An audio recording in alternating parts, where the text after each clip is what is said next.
What's up, guys? Welcome to your 34th Python tutorial, and in this tutorial I'm going to be talking about subclasses and superclasses. And this is kind of a way of how you can use one class to inherit all the traits of another class.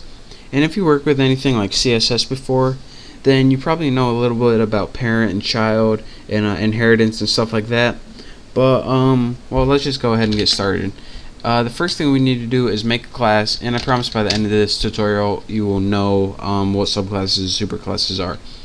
So let's go ahead and make a class, and this is going to be the parent class. So I'm going to name mine parent class, go figure, and let's put a couple variables in here. var1 equals, let's put var1, just make it a string, and let's go ahead and make another one just for fun. I don't know if we're going to use it or not, but say variable2. Now we have a class with parent class, it's called, and we have two variables in it. But what if we wanted to go ahead and make another class just like this, but we didn't want to type everything out, aka laziness? Well, you can do this. Just make a class, go ahead and name it child class, because it's going to inherit all the characteristics of parent class without having to type anything out. Now after you write the name of your class, if you wanted to inherit all the characteristics of this class, all you have to do is type the class you want to inherit, ARENT, make sure I'm not typing anything wrong. All you have to do is type what class traits you want to inherit as parameters in this class. So now in our instruction, all you have to do is put pass. In the case you guys don't know, pass means don't do anything. It's pretty much just a blank. I know that it's weird that they would have something like that in programming, but they do. So now we have a parent class with all these variables and a child class with all of these variables, and you can make as many classes as you want and inherit it from a class to get all of their what's it called, like information.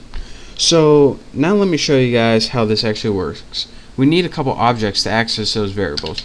So we need parent object, and set it equal to parent class with empty parameters, and now we can go ahead and press enter, and now we can use our parent object to access the variables. So I shouldn't have typed such long object names, but parent objects var1 equals var1. Now this was expected because we use the parent class to access its own variable, and it printed out var1. But we didn't write these two variables in child, so you think it will access the variables the same? Well, let's find out. Let's go ahead and make a child object and make it equal to a child class, and put some empty parameters right there. And now we made an object that can access the variables as well. So let's go ahead and put child object dot var1 and see what we get. var1. Let's see if it works with var2 just for fun. var2, var2. And as you can see, this is a different way where you can inherit all the traits of a class just by putting it in the parameters.